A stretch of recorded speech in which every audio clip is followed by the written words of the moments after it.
Picture this. The year is 2116 BC, and the Roman Republic, it is at its absolute lowest point. I mean, they've just suffered this devastating, mind-numbing defeat at the Battle of Cannae. Tens of thousands of Roman soldiers are dead, and the unstoppable Carthaginian general, Hannibal Barca, is essentially right at their doorstep. The existential dread of an impending invasion is hanging over the city like a dark cloud. Honestly, it looked like the end of Rome. Okay, let's dive into this explainer and explore exactly how Rome crawled out from under that shadow through two converging theaters of war that would literally alter human history. To really understand the massive stakes here, just look at this famous critique from Maharbal. He was one of Hannibal's top cavalry commanders. Basically, after Cannae, Rome survived by a mere thread simply because Hannibal hesitated. Right? He chose to rest his weary troops rather than marching immediately on the defenseless city, and that gave Rome a sudden, unexpected gasp of air. It's a classic historical lesson in the critical difference between winning a battle and winning a war. But look, Hannibal's hesitation definitely didn't mean Rome was safe. Far from it. Hannibal just settled in for a long, grinding war right there in Italy. Now, ancient sources like Polybius and Livy trace this Second Punic War back to a few key underlying causes. First up, you've got the lingering wrath of the Barcids, that's Hannibal's family, over their bitter loss in the First Punic War and Rome's subsequent seizure of Sardinia and Corsica. Carthage desperately needed a way to rebuild its power and, well, they found it through wild success and expansion over in Spain. The whole thing was basically a powder keg, and it finally exploded when Hannibal seized the Roman-allied city of Saguntum in Spain, which officially launched the conflict. So, while Hannibal has Rome completely bogged down in Italy, the situation in Spain completely unraveled in 211 BC. That was a really dark year. Two Roman commanders, who actually happened to be brothers, were betrayed by their local Celtiberian allies and killed in separate battles. We're talking about Publius Cornelius Scipio the Elder and Gnaeus Cornelius Scipio. Their sudden deaths left the Roman forces in Spain absolutely shattered, and suddenly, Rome was desperate for a new leader to keep the Carthaginians occupied over there. When the Roman Senate held an election to replace those fallen commanders, you know what happened? Absolutely no one stepped forward. The cause seemed completely hopeless. But finally, a 24-year-old young man volunteered.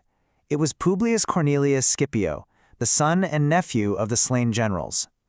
Now, what's really interesting about this slide is the sheer contrast between these two commanders.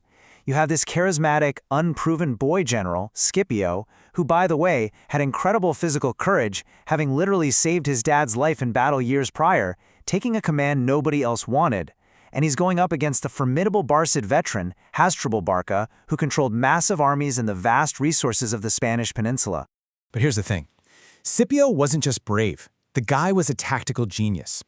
In 209 BC, he launched a daring, secret strike against Carthage's most important base in Spain, New Carthage. It was lightly garrisoned, and Scipio used brilliant environmental intelligence to basically outsmart the defenders. He learned from local fishermen that the city's lagoon could actually be crossed on foot at low tide. So, while his main force and his fleet distracted the Carthaginians with a massive frontal assault, he personally led 500 legionaries through those receding waters, scaled the unwatched walls, and took the city from behind. Honestly, absolute masterstroke.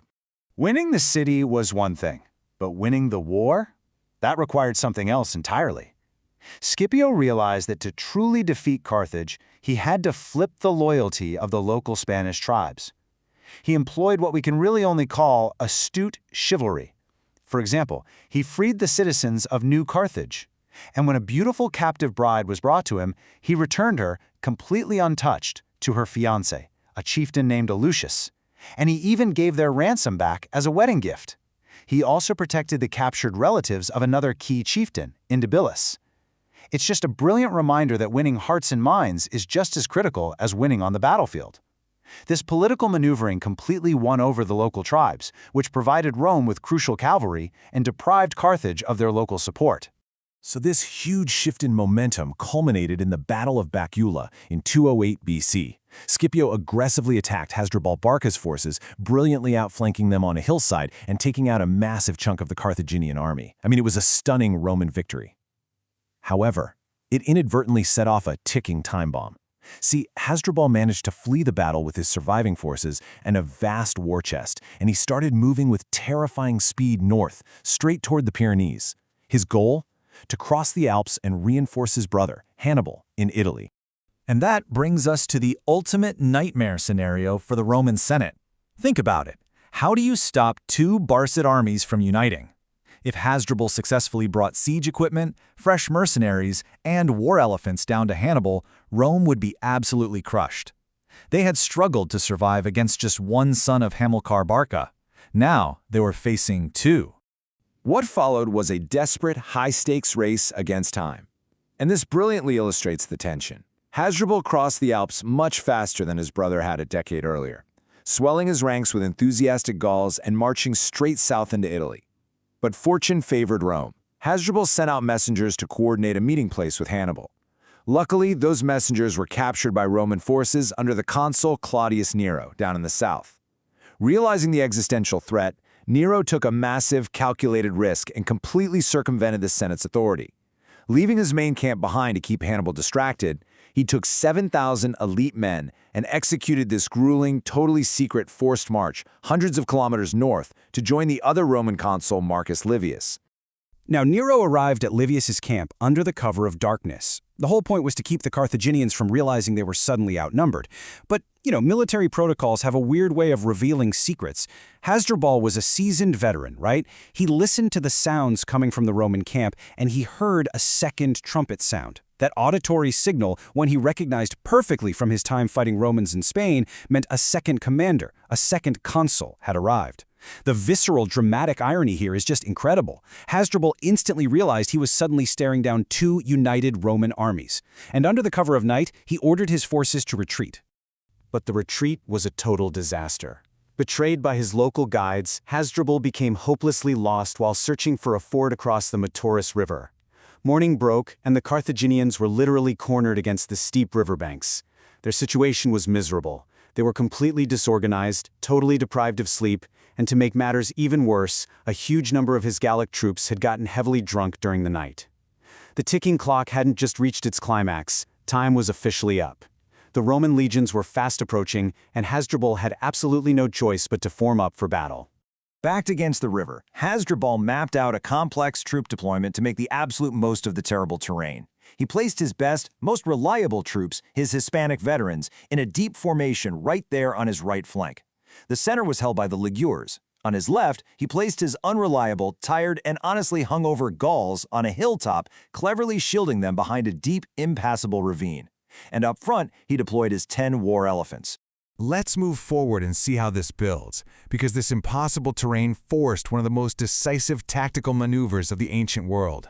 Claudius Nero was commanding the Roman right, directly opposite those Gauls. But he quickly realized the ravine made attacking them completely impossible. So instead of just wasting time, he made a split-second, incredibly daring decision. He took half of his men, marched them behind the backs of his own battling Roman center and left, and swung them entirely around to crash right into the Carthaginian right flank. Suddenly, Hasdrubal's best troops were hit by a devastating two-pronged attack, and the Carthaginian line totally shattered.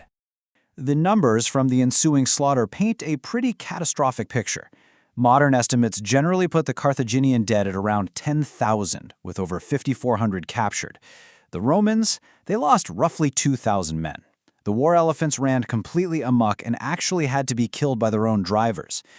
Seeing his army obliterated, Hasdrubal absolutely refused to be taken captive. He spurred his horse and charged directly into the Roman lines, fighting valiantly to the death. But Claudius Nero, he showed absolutely no respect for his fallen adversary. In a dark, brutal historical anecdote that really just punctuates the sheer hatred between these two empires, Nero had Hasdrubal's head severed. He then marched his army all the way back south and literally had the head thrown directly into Hannibal's camp. It was a grisly, unmistakable message. Your reinforcements are gone, your brother is dead, and you are completely trapped. The historical significance of the Battle of the Metaurus literally cannot be overstated. As the poet Lord Byron later wrote, upon seeing his brother's head, Hannibal is said to have sighed that Rome would now be the mistress of the world.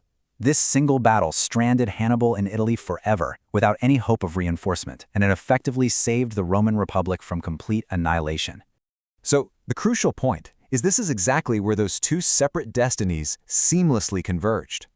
While Nero's victory at the Metaurus neutralized Hannibal, bottling him up in southern Italy for 4 more years, Scipio was able to finish his work over in Spain. He decisively crushed the remaining Carthaginian forces at the Battle of Ilipa, stripping Carthage of its wealthiest province and its main source of mercenary troops. Because of these parallel successes, Rome was now the undisputed master of the Western Mediterranean.